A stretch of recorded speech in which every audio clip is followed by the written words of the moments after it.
आचार्य जी नमन। मेरा प्रश्न विवाह के संबंध में। पहला है, सिंदूर लगाना हिंदू महिला की कर्तव्य है। दूसरा जो है, मंगलसूत्र का उतारना या ना पहनना पति के प्रति हिंसा है, मेंटल क्रुएल्टी। तीसरा जो है, 7 पैरों के बिना हिंदू रिवाज शादी का रिवाज पूर्ति नहीं, मान्यता प्राप्ति नहीं होगी। तो निजी मामलों में कानून का क्या मतलब? जो संस्कृतिवाद चला है, जो सामाजिक और राजनीतिक दोनों क्षेत्रों में दिखाई दे रहा है, उसका उद्देश्य सिर्फ सत्ता पाना नहीं है। उसका उद्देश्य आपके घर में घुस करके ये नियंत्रित करना है कि आप जियोगे कैसे। उसका उद्देश्य ये है कि आपको आदर्श भारतीय सांस्कृतिक गृहिणी बना दिया जाए। ये सारा काम इसलिए चल रहा है कि बिल्कुल एक एक चीज तय कर दी जाए। आप अपने पति के पांव दबा रही हैं कि नहीं दबा रही हैं, ये चीज समाज और सत्ताधीश और न्यायालय तय कर दें। आप बच्चे पैदा कर रही हैं कि नहीं कर रही हैं, कोई और तय करेगा। आपको किससे रिश्ता रखना है कि नहीं, ये भी समाज तय करेगा। ये जो पूरा काम चल रहा है, ये इसीलिए चल रहा है। तो इससे तो स्त्री की मुक्ति की संभावना ही बहुत। तो ये स्त्री जाने। आपके पास भी आवाज भी है, हाथ भी है, टांगे भी हैं, वोट देने का अधिकार भी है। तो स्त्री जाने कि वो अपने साथ क्या होने दे रही है। जो पूरी मिडिवल पैट्रियार्की है भारत में, अभी भी लोग हैं जो उसको वापस लाना चाहते हैं। उनके 2 जबरदस्त उद्देश्य हैं। जितने भी तथाकथित निचले वर्ण हैं उनको काबू करके रखो और सब महिलाओं को काबू में करके रखो। एक ताकतवर वर्ग है जो हर तरीके से यही कोशिश कर रहा है कि ऐसी व्यवस्था वापस ले आ दो जिसमें ये जो लड़कियां अब इतना उछलने लगी हैं कि बाहर काम करेंगे, नौकरी करेंगे, पति की नहीं सुनेंगे, इन सबको जरा नाक में नकेल डाली जाए। अब देखते नहीं हो जो अपने आप को संस्कृतिवादी बोलते हैं, यही वो होते हैं आमतौर पर जो जातिवादी भी होते हैं, और यही वो होते हैं जिन्हें सबसे ज्यादा समस्या होती है महिलाओं से। आप देख लीजिएगा। और यही वो होते हैं जिनके सामने जब वेदांत की बात कर दो तो भड़क जाते हैं। उनके लिए कल्चर सब कुछ है, फिलॉसफी कुछ नहीं है।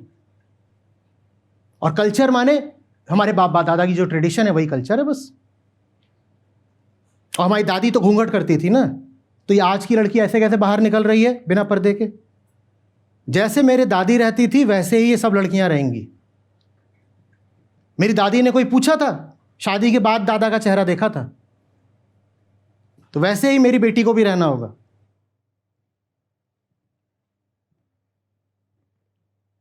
और ये एक बहुत ताकतवर मूवमेंट है जो चल रहा है, बस आपको खबर नहीं हो रही है। इसके कुछ बहुत केंद्रीय तत्व होते हैं। बाकी जितने धर्म है सबसे नफरत करो, बाकी जितने देश है सबसे नफरत करो, बाकी जितनी जातियां हैं सबसे नफरत करो, बाकी जितने लिंग हैं सबसे नफरत करो, सबसे नफरत करो।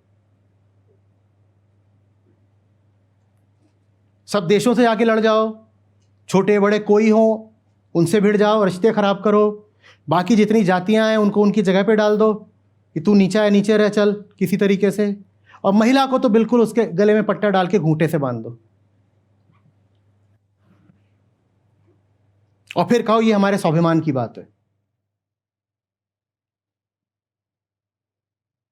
नमस्ते सर, मेरा एक छोटा सा फॉलोअप है इसी के ऊपर कि अभी पिछले करवा चौथ पर मैंने एक ग्रुप में पोस्ट डाली थी, जो करवा चौथ पर जो महिलाएं अपना व्यवहार रखती हैं उस दिन, उसके ऊपर। तो उसमें जो सबसे ज़्यादा जो विरोध आया था वो महिलाओं से आया था, और वो भी डॉक्टर से महिलाएं थी। और उसमें जो थम्सअप भी किया था उसमें ज़्यादातर महिलाएं थी कि ये तो हमारी संस्कृति है, ये सब है। और उस ग्रुप में ज़्यादातर लोग पढ़े लिखे हैं, डॉक्टर्स भी काफ़ी सारे हैं। और अक्सर ये होता है कि जैसे कोई सांप भी कहीं निकल आया खुदाई में तो जय सनातन धर्म, अक्सर इस तरह की बातें उसमें होती रहती हैं। और मैं सिर्फ इसीलिए जुड़ा रहता हूँ उससे कि मैं देखूँ क्या चल रहा है।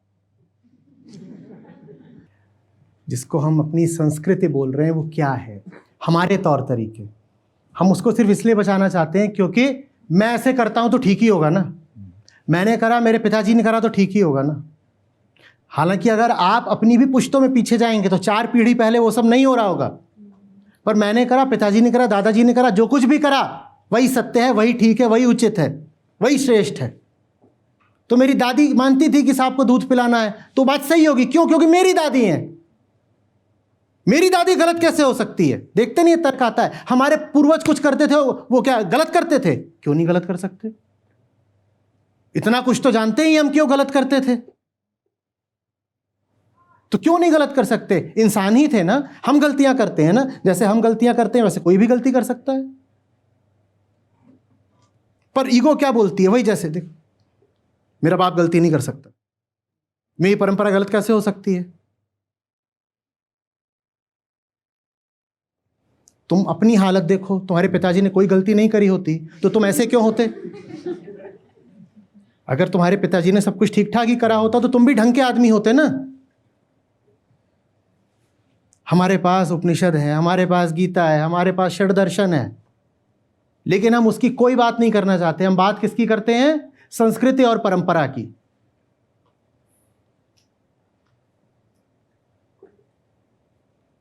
दुनिया के उच्चतम ग्रंथ आपके पास, मुक्ति दे देने वाला दर्शन और साहित्य आपके पास, उसको छोड़कर आप किस में लगे हो? नहीं जी, हमारी तरफ तो ये माना जाता है कि वो जो पुराना बूढ़ा बरगद है, उसकी पत्ती अमावस की रात चबाने से लड़का होता है।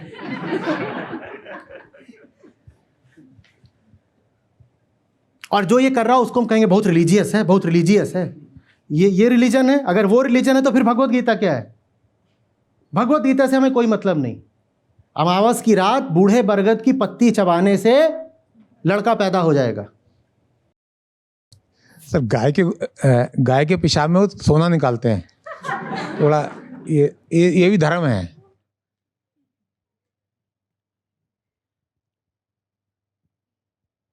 बार बार बोलता हूं, गाय के साथ हम कितनी क्रूरता कर रहे हैं। क्रूरता रोको। वो क्रूरता रोकने में किसी की रुचि नहीं है।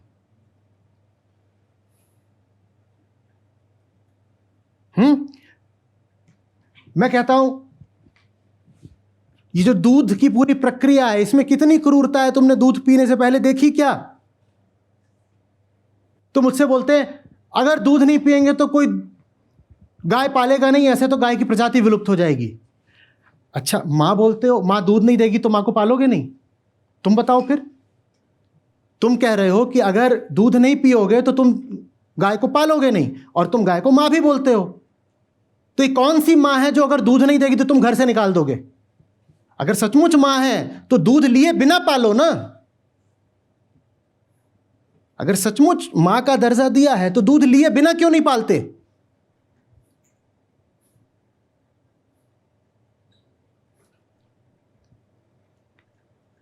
पर शोषण करना है पूरी प्रकृति, पूरे पर्यावरण, गाय का ही नहीं। देखते नहीं हो अभी भारत में मांसाहार किस गति से बढ़ रहा है? कोई भी जीव हम छोड़ रहे हैं जिसके प्रति हम हिंसा ना करते हो। सर, एक स्पीकर है पुराने, उनकी यूट्यूब पे काफ़ी वीडियोज हैं, तो उनका बड़ा एक गाय के दूध के ऊपर ही उन्होंने झूठ फैलाया हुआ है बहुत ज़्यादा, कि गाय के दूध की जो 4 थनों में से एक जो होता है उसके लिए होता है, उसके बच्चे के लिए, 3 हम लोगों के लिए होता है। प्रकृति ने ऐसी व्यवस्था करी थी। प्रकृति की व्यवस्था है इसके लिए, इसलिए क्या बहुत बड़ी फैलाते हैं, और वो बड़े सम्मानित हैं वो। नमस्ते सर। सर, मैं जानना चाह रही हूँ कि मैंने अपनी क्लास में स्पेशली गर्ल्स स्टूडेंट्स थी, तो मैंने उन्हें बताया कि I was teaching them human reproduction. तो मैंने फिर उन्हें बताया कि जो बर्थ का प्रोसेस है वो बड़ा नेचुरल है, लेकिन जो सेलिब्रिटीज़ हैं वो ये प्रमोट करने में लगी हुई हैं कि सरोगेसी ठीक चीज़ है। तो जो कि मेरी भी मान्यता है कि अगर नेचुरल प्रोसेस से होगा तो जो बच्चा और माँ के बीच में एक हार्मोन रिलीज़ होता है ऑक्सीटोसिन, जो कि लव हार्मोन है, वो बॉन्डिंग में डेवलप करता है। तो सरोगेसी ठीक कॉन्सेप्ट है या ये डिस्क्रिशन के ऊपर डिपेंड करता है? डिस्क्रिशन की बात है, लव हार्मोन तो कुछ नहीं हो सकता ना, डिस्क्रिशन की बात है। लेकिन बच्चा माँ को मतलब एक होता है नेचुरली पसंद करे, वो हार्मोन का नेचर ही है, मतलब वो उस टाइम पर बॉन्डिंग। हार्मोन क्या करवाएगा? फिजिकल अटैचमेंट ही तो करवा देगा। हाँ, क्या करोगे फिजिकल अटैचमेंट करके?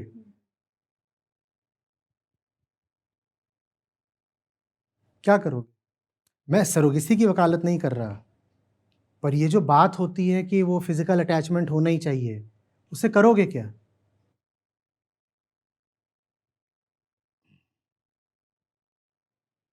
जैसे बच्चा वल्नरेबल है तो माँ के पास रहेगा, तो उसके लिए कोई तो माध्यम होना चाहिए कि वो किसी के पास तो वल्नरेबिलिटी माने?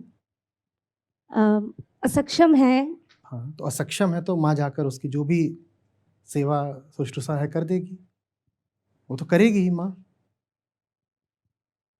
ये सारी बातचीत का सरोगेसी से कोई लेना देना नहीं है। सरोगेसी के मुद्दे पे मैंने कभी सोचा नहीं है, मैं नहीं जानता हूँ कि वो, मुझे लग रहा है ज़्यादातर तो वो इसलिए करवाते होंगे कि उनको अपना फिगर बचाना है। जी।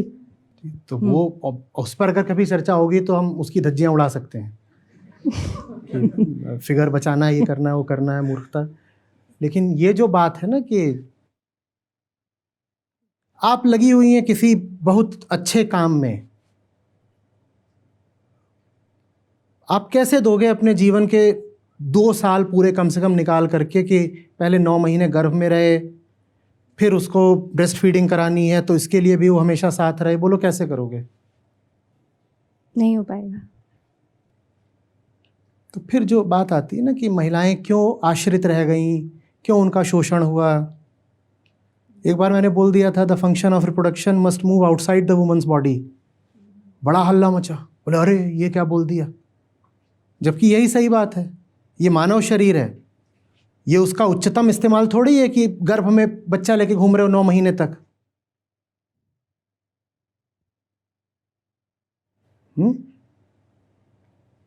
महिलाएं कैसे अपने जीवन में चेतना की ऊंचाई पाएं अगर वो प्रेगनेंसी भी कोई एक बार तो होती नहीं है, कई बार हो रही है, अगर उनको यही करना है तो। और ये पूरा फुल टाइम जॉब होता है जी। 6ठे महीने के बाद से। और आप क्या करोगे? आप गर्भ संभालते हो, बच्चा पैदा हो गया, क्या करोगे? वो जो उसकी देखभाल, उसकी केयर और ब्रेस्ट फीडिंग, ये तो 24 घंटे की ड्यूटी होती है। अब आप जिंदगी में क्या, कौन सा ऊंचा काम कर लोगे? क्या बढ़िया, कहीं पर भी कोई भी बढ़िया काम लगन मांगता है, डेडिकेशन मांगता है, टोटल इन्वॉल्वमेंट, टोटल इन्वेस्टमेंट मांगता है, कैसे कर लोगे? और आप तो नहीं करोगे, आप अब घर में ये सब कर रहे हो, लेकिन जो पुरुष है वो तो कर रहा है ना। तो अब वो जिंदगी में आगे निकल जाए तो फिर शिकायत नहीं। आप घर में बैठ करके ये सब कर रहे हो, लेकिन पुरुष थोड़ी घर में बैठ गया है कि वो भी यही सब कर रहा है, वो थोड़ी पेट में बच्चा लेके घूम रहा है, तो वो तो अपना सब आगे बढ़ा रहा है काम। हमें उससे प्रतिस्पर्धा नहीं करनी है, पर हम एक बात समझना चाह रहे हैं कि समय का उपयोग कहाँ को हो रहा है। और मैं एक और चीज़ समझना चाह रही थी, जैसे अगर मैंने ये डिसीजन लिया है कि मैं बच्चे पैदा नहीं करूँगी, तो मुझे यूट्रस की भी ज़रूरत नहीं है, क्योंकि फिर उससे भी मेंस्ट्रुअल साइकिल हैं और जो दिक्कतें आती हैं, तो उसे रिमूव करना, मतलब क्या मैं बहुत बॉडी आइडेंटिफाइड हो रही हूँ, या उसके साथ ही ऐसे जी लिया करता है जाए? कि आपके पास जीने के लिए वजह कितनी ज़बरदस्त है। वजह हो तो क्यों नहीं, क्यों नहीं। मुक्केबाज क्या करते हैं, बॉक्सर्स क्या करते हैं, अपने यहाँ पे कवर ही नहीं करते, निकलवा भी देते हैं। वो कहते हैं ये मेरी वल्नरेबिलिटी है, ये मुझे जीतने नहीं देगी, वो दांत निकलवा देते हैं। आपके शरीर में कई ऐसे अंग होते हैं जो किसी काम के नहीं होते, आप आराम से उनको निकलवा देते हो जब जरूरत पड़ती है, या आप बहुत विचार करते हो।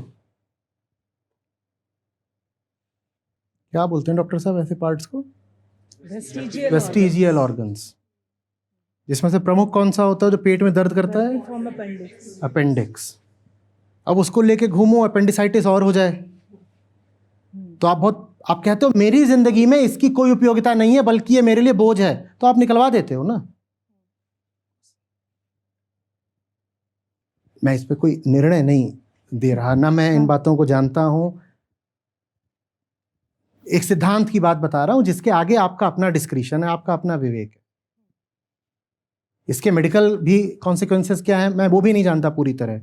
तो आपको ही देखना है, आपको ही सोचना है। मैं बस ये कह रहा हूँ कि ये चीज़ ऐसी नहीं है जिसको प्रथम दृष्टया ही खारिज कर दिया जाए। It is worthy of further consideration. हाँ, किसी और वजह से आप ये ना करें वो अलग बात है।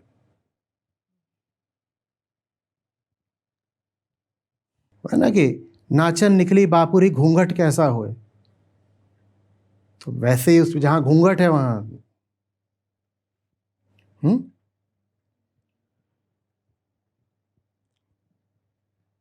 कई काम ऐसे होते हैं जहां बाल नहीं रख सकते हो, बाल हटाने जरूरी है, बाल हटा देते हैं वो लोग।